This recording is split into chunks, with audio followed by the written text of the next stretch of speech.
What's up, YouTube? It's RS Mario here. What is up? Alright, so I've been gone for a minute as far as, you know, well, not a minute, but I've been kind of late on these videos. Supposed to be a Pokemon video yesterday. The Zelda video is supposed to be today. But I've been following all of these Smash Brothers leaks. And I kind of got behind in research and writing and taping and all this other stuff. So, you know, I'm behind. But there will be a Pokemon video tonight. The Zelda video will be Sunday, tomorrow. So, I'll get back on track though. So, here we go. Alright, so, I'm going to cover the Smash Brothers leaks. Well, pretty much the biggest one. I'm not going to go over, like, you know, all of the little, you know, player screen pictures and all that kind of stuff. The big one, the big freaking picture is the roster picture. That's the one that everybody cares about. At least that's the one I care about the most. And the roster picture that reveals what is supposed to be the entire unlocked roster of Smash Brothers, and why I'm calling bullcrap on this rumor. I'm calling bullcrap on this leak. I'm gonna go into some reasons why, but I'm gonna tell you first. I'm just gonna break it down for you. This basically says that everybody is coming back from Brawl, with the exception of Wolf, and I think that's it. I think Wolf is the only person. Oh no, there's some other people too. But Jigglypuff's back, Rob's back, Game & Watch is back, but it's no big surprise since he was in that trailer, so that almost confirms he was coming back. Dr. Mario's back as a playable character, full-fledged playable character. I mean, it means he has his own spot and everything. Falco's back, and then the newcomers are, well, Dr. Mario, the full-fledged character, Dark Pit, Shulk, which was a big rumor that came out a while ago that Shulk was gonna be here, and the fucking Duck Hunt dog. The Duck Hunt dog. Yeah, Duck Hunt dog is supposedly in the game. Oh, and Ganondorf is coming back as a veteran, coming back. Yeah. Alright, so, oh yeah, I keep forgetting. The big one, the people are talking about, Baby Bowser. Baby Bowser in his clown mobile too. So, yeah, so alright, so that's the newcomers and returning veterans that we haven't heard anything about, which is pretty crazy. Now, some of these are kind of guaranteed. Like, I knew Ganondorf was coming back because they need a villain, and he's a Zelda rep, and he just got announced for Hyrule Warriors. I knew he was coming back. I knew Jigglypuff was coming back. She's one of the originals. You know, so I mean, those are kind of known to come back. I was not expecting Dr. Mario to come as a character, to get his own spot. Like, you know, I mean, Sakurai specifically said that there will be no clones in the game, so it's understandable that he would get his own spot, seeing as though, like, pretty much Lucina is a clone of Marth, but she gets her own spot with small differences in the way she uses her sword, which in Sakurai's eyes makes her not a clone. Which, I mean, I can dig that. I'm cool with that. I like Lucina. I'm probably gonna play as her. But the big thing here is Duck Hunt Dog and Baby Bowser. At least for me, anyway. I'm like, Baby Bowser is okay. You know, I would have more, you know, liked to have Baby Bowser from, you know, Mario Sunshine, and not him in the Clownmobile, because now this seems lame. You know, and of course, Duck Hunt Dog. Alright, I'm gonna get into why Duck Hunt. I'm gonna go into why Duck Hunt Dog is in the game, and you know why he could be in the game, and why he probably isn't in the game.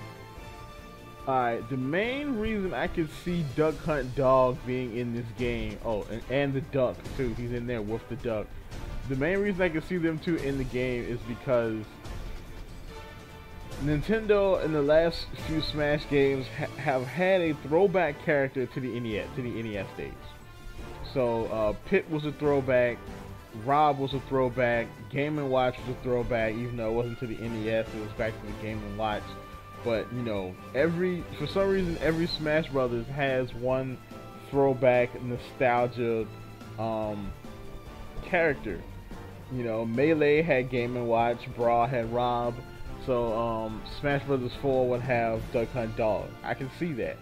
But the reason I don't see him in here is because the other throwback characters were all like what do you call it? Vague references to old school Nintendo. Like, who remembers Rob?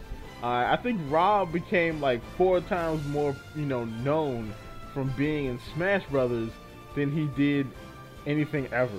I mean, like, Nintendo hardcore people knew Rob. Hardcore gamers remember Rob. Old people remember Rob. But you know, a lot of people didn't know what Rob was. You know, same thing with Game & Watch. Like, I heard of Game & Watch. I never knew what it was, you know, until Smash Brothers Melee and Game & Watch was in Smash Brothers. So, you know, these throwbacks are usually some vague reference to an old school Nintendo game, something super vague people aren't gonna remember. Duck Hunt Dog is one of the Duck Hunt is one of the most memorable NES games out there. I mean, probably if you mention NES, they're gonna say one of 3 things. They're gonna say Duck Hunt, Mario, or Zelda, because that's the things that people remember from the NES days. So I mean, I don't see Duck Hunt Dog as, like, you know, that vague Nintendo throwback character that they need for Smash Brothers. Not saying that he's not in it, but I mean, if that's what they were going with, I don't see it for Duck Hunt. But hey, whatever, it could be. Oh, and I forgot that Wario's back too. I forgot that one. He's back, but he wasn't announced. But you knew he was gonna come back anyway. Let's see. All right, rolling through this here. Another reason why I thought this was fake. A lot of people were saying, because you look at the little player select, you know, screen, technically the bottom screen on this picture, you will see that the CPU 4, the line between CPU and level 5, is thicker than all the other lines. But that was basically a glitch from the E3 demos. So that's not really, that's in the actual Nintendo E3 demos and the demos from GameStop. I mean, not GameStop, Best Buy. But yeah, so that's not really one. But the one that was getting me was the placement of all these characters on the screen.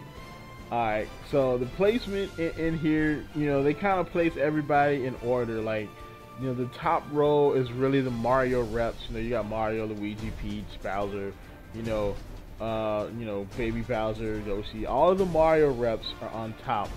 And for some random reason, they stuck Game & Watch on the end. You know, then you have all your Zelda reps, your Metroid reps, your you know, your Kid Icarus reps, your Fire Emblem reps, the Kirby reps. Then you have, you know, another one-off character with Little Mac, you know, and then you've got your Star Fox reps. Pokemon has an entire row, and then you've got your NES throwback people. Then you've got your one-off people like Ness, who is returning supposedly. I think he'll be in because he was one of the originals. But you got Ness, Captain Falcon, Villager, Olimar, and Wii Fit Trainer, you know, as your one-off characters. And here's the one that really got me. Alright, he has a row dedicated to clones. Alright, Sakurai specifically said there was going to be no clones. He had said that there was going to be no fucking clones. And when he said clones, he meant like, you know, like, oh, like the way Dr. Mario was in Brawl was, if I'm not mistaken, he was like a alt suit, an alt costume of Mario, but when you picked him, you know, you got the pills instead of the fireballs, and you know, he was technically a slightly different character, even though he was an alternate costume of Mario. So when Sakurai said no clones, he wasn't saying, you know, there would be no characters that will be like other characters. He was saying that there are going to be characters that are like other characters, which are technically clones, but they aren't going to be alt costumes. So if there was going to be a character in the game that was going to be very similar to another character, like into a clone, that character will not be an alt costume. They will have their own character slot. Basically, you know, it's basically different than what Dragon Ball Z does with their games. Now, what DBZ does is they the clone. You know, well, actually, they kind of do this too. You know, the clones of they'll have one character hold multiple slots. Like you'll have, you know, Kid Gohan, Teenage Gohan, and Adult Gohan. You know, in the Dragon Ball Z fighting games. You know, same thing with the Naruto fighting games. You'll have like, you know, part 1 Naruto, who's Kid Naruto. You'll have Shippuden Naruto, and then they'll have like Sage Mode Naruto. You know, and each one of them will have different powers. You know, they're kind of doing that in Smash Brothers.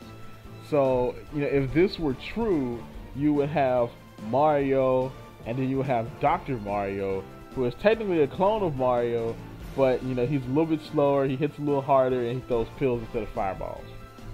Alright, but the thing that's wrong with this is he would not have a row dedicated to these type of characters, because then people would call it the clone row. No, since these characters are not clones in his eyes, he would basically put them with all of the other franchises. So Dr. Mario would be with the Mario reps. Pit 2 or Dark Pit would be with the Kid Icarus reps, and of course Lucina, who is an officially announced character, would be with the Fire Emblem reps, since Fire Emblem has so much pull right now. So the other thing is, you know, the NES reps will have their own row because they're all NES throwback reps. You know, I wouldn't be surprised if like the Kid Icarus row was right beside the NES row, because kind of that's almost the reason he's here. You know, but they would have a row together too. You know, so it would be like Pit, Palutena, Dark Pit. Then it would be that would be the Kid Icarus reps, and then it would be the NES reps being Game & Watch, Duck Hunt Dog, and Rob. You know, and they will probably be like under the Pokemon row. And of course you would have your one-off games, which basically are franchises that only get one rep. And then another weird thing is, why is Shulk down here with the third-party row? I mean, I do know that Witchercom is a third-party franchise, but I mean third-party company. No, actually, I think Nintendo owns Monolith Soft. So technically, that's a second party. First party, actually. So why is Shulk chilling down here with the third-party reps? You know, the placement is all wrong. Now, it could be kind of a small way to call this out. You know what I'm saying? But I don't see him just throwing it, because this is almost like random. You know? So I don't see him just throwing everybody on here like this. There'll be a lot more order to this. But yeah, I'm calling BS on this rumor. He also added that there was going to be probably the first DLC for Smash Brothers was going to be Snake, Ridley, Mewtwo, the Chorus Men from Rhythm Heaven, and it was going to be another character that I can't remember. But yeah, he was basically saying that, you know, all the characters that people wanted was going to be in the game as DLC. You know, now I said back on my Talk Gaming show that you know, Snake wasn't going to be in the game because there was no Konami representation on 3DS packaging in Japan. I'm probably wrong about that. You know, one thing that does validate this rumor, and the rumor that Snake's probably going to be in the game, is one woman, Nobuko Toda.